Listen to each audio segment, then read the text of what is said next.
Someone sent me the fact that the Zeiss Z1 blue lenses that she's wearing are not even available in America, but they're used to treat photosensitive epilepsy. She was wearing Zeiss Z1 blue lenses. The fact of the matter is we're not celebrating her illness, whatever it may be, but we, the people, have a right to know what illness she is really suffering from. When I sent this issue from the Epilepsy Foundation, why she was wearing blue glasses the day she collapsed, and we learned that blue glasses are prescribed for patients suffering from light-induced epileptic seizures, I sent it to someone who knows the inside, an anonymous source, who knows this from the inside. And he said, nope. He said, I've said from the start that this is post-concussion syndrome, now probably compounded by a lung infection, coughing. She eats terribly, doesn't rest enough, and while I'm sure she's resting now, part of her also has to be thinking seriously about whether to continue. He says, I don't think she'll drop out, but consider what a loss to Trump would do, meaning if she lost to Trump, and it looks like she will lose. No matter what you're reading in the newspapers, the internal polls of the Democrat criminal machine are telling them that she is a loser. Trump is coming in for a strong close. She's faltering, and they're feeling that they better throw someone else in who has a chance to beat him. That's another theory. And for her and her loss, what the smart money is saying, it's better to use health as a means to bow out rather than drag the Clinton brand and the Dems down with her. Well, maybe that's premature. But the fact of the matter is, can you imagine her debating Donald Trump and going into a coughing fit or some sort of seizure during the debates? Now, there's a risk here for everybody on all sides of this issue. You don't attack anyone who's sick. If you do, then you're a pure Democrat liberal slimeball of the type that Hillary spoke to the other night, who laughed when she said that you and I are deplorables. All I can say to all of you people who think you're better than us, well, I can't say it on the radio. It's a national show.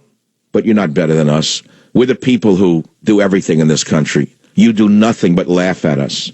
And so to all of you who do nothing and who have been alienated by Obama's horrendous policies, here's a little message. Hello, deplorables. Hello, deplorables out there. Hello, deplorables out there. And if you don't know what I'm talking about, it was Hillary Clinton in front of her friends, her very, very, very close friends at the lesbian, gay, bisexual, and transgender meeting the other night, where she sneered at all of us who support Donald Trump as a group of deplorables. And when she goes into the riff of the phobics, I want you to hear her speaking in code. When she says the phobic thing, it's like an internal code amongst that crowd of how they speak to each other. You see what happened here? What happened here is she felt very much at home with her very close friends at the LGBT dinner. And she was talking to them as though they were just amongst themselves. Apparently she slipped and she didn't realize it was being recorded. And what she said about deplorables, I understand, was not even in the script. She went off script. So something was interfering with her meds to begin with. Here she is with the famous basket of deplorables speech, which preceded the slip and fall. Listen carefully. You could put half of Trump supporters into what I call the basket of deplorables. Come back with the song. Xenophobic, Islamophobic, you name it. But that other basket of people are people who feel the government has let them down, the economy has let them down, nobody cares about them. Unfortunately, there are people like that. And he has lifted them up. He has given voice to their websites that used to only have 11,000 people, now have 11 million. At the very least, if you know anybody who's even thinking about voting for Trump, stage an intervention. Yeah, Hillary, you know, you really ought to watch the meds. Someone ought to titrate you a little better. Don't know whether it's thyroxine. We don't know what they did, but someone messed with her meds. So that's why I'm playing some Afro-Cuban music, because it's nothing to do with the campaign. So she said they had 11,000 people on the websites, and now they have 11 million. The last I checked, Drudge has 1.4 billion per month. Where'd she get 11,000? Oh, I'm sorry. The number 11, the magic number 11. The same 11 million illegal aliens that have been here for 30 years. They started that 15 years ago. There are 11 million illegal aliens that we must bring into the fold. 11 million, and that hasn't changed? 10 years ago, I told you it was over 30 million. What is it now under, criminal, lie? So it went from 11,000 to 11 million all of a sudden. Now even Coked Up Roberts is floating that the Dems are nervously whispering about Clinton stepping aside. Coked Up Roberts, apparently, is someone who works in the major media who really isn't seen very much anymore. But they drug up Coked Up Roberts.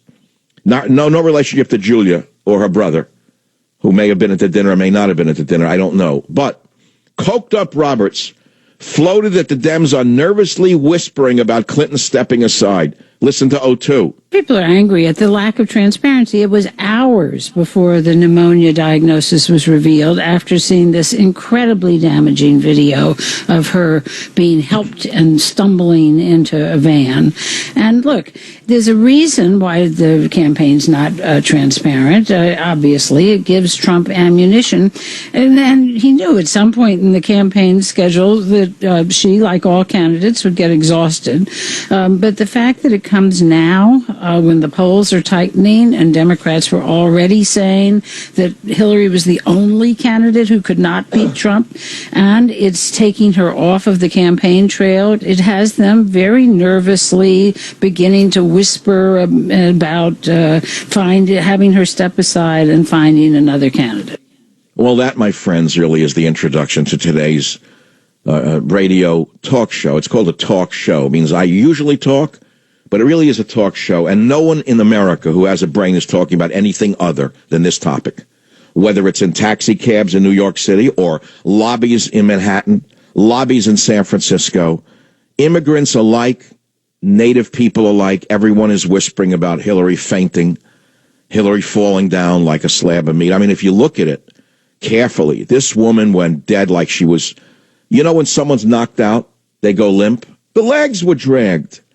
The shoe came off. They threw her in like a side of beef.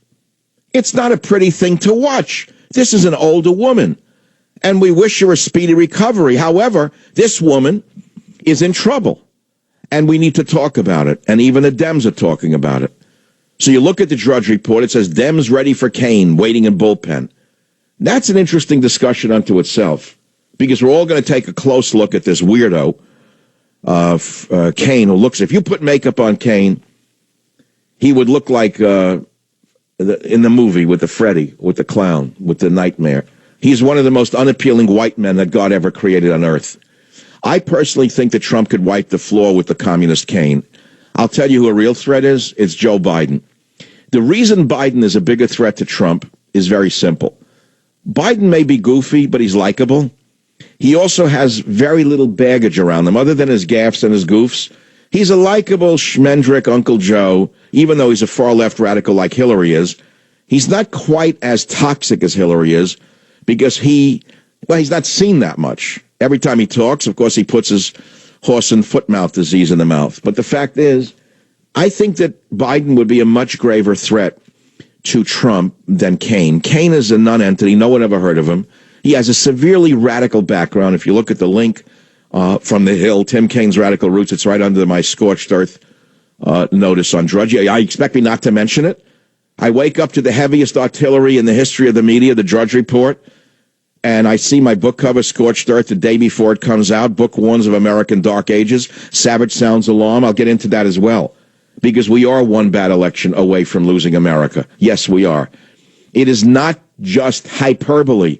We're one election away from losing America. But you go below the book cover, and what you see is Tim Kaine's Radical Roots, and you'll see why he's quite vulnerable in any debates because of his background. He is a far-left activist. He has the radical connections to Latin America. He has Soviet sympathies in the days when the Soviets were all-powerful. He is more likely like Karl Marx than Jesus Christ, even though he espouses a sort of a revolutionary theology that's related to Christianity. The fact of the matter is, while he was in Honduras, Mr. Kane embraced an interpretation of the gospel known as liberation theology, identical to that of who? Who pushed liberation theology? It was none other than the black preacher who Obama sat and listened to for 20 straight years, who said God hates America. He said much worse than that. Cain is from the exact same cut of cloth. It was not mainstream Catholic thought at the time. It may be mainstream Catholic thought under this Vatican leadership, but it was not Catholic thought at the time. It was radical Marxist-based ideology at odds with the Catholic Church. It was at odds with the Pope. It was at odds with the American people. But it was supportive of, and frankly supported by the Soviet Union. Of course, the Vatican today agrees with the liberation theology of Reverend Wright and Barack Obama, and of course now Tim Kaine. And that's why Tim Kaine would be vulnerable in the election if he should be chosen. Whereas Biden has almost nothing attached to him that would stick to him. He's kind of a friendly white guy, like the uncle everyone knows, the blue-collar guy that got left behind by, of the type that Hillary talks about. In fact, if you put a blue-collar on, what's his name, Biden, over Biden, if you put a blue-collar shirt on over Biden and gave him a lunch pail, he'd look like one of those out-of-work guys in Ohio or Pennsylvania that Trump seems to be attracting. So that leads us to questions. You all want to vent today. I know that. You all have something to say about your ideas, the conspiracies. Will she survive? Was it her 9/11? Who will replace her? Is it Kaine? Is it Biden? Is it the commie with the seltzer bottle, whatever his name is? I forgot already. Colonel Sanders' illegitimate offspring. Questions for you on the Savage Nation. Who will replace Hillary if she drops out? Who could defeat Trump, Biden, Sanders, or Kaine? Do you believe the pneumonia excuse? I don't at all. I think that's a made-up lie because she was seen hugging children right after the event of the slab of meat event. The legs went out from under her. The poor woman lost a shoe on the street. They threw her in the car. And then she's seen hugging children? Why does she lie about everything? If she was ill with pneumonia, why was she seen hugging a child when sick? Don't you understand that it means now all the Secret Service agents and all of her staff members and everyone at 9/11 around her could have gotten pneumonia from her? Moreover, if she did get pneumonia, let's say that the cover story is true, where'd she get it from? Exhaustion? That's an important question. Or did she get it from one of the illegal aliens she's been hugging and kissing on the road to the White House? Maybe she got it from shaking Nancy Pelosi's hand, who was seen washing the feet of illegal aliens. Look, it's no joke. When someone gets sick, the right thing to do is wish them well, which we do. Her politics are abominable.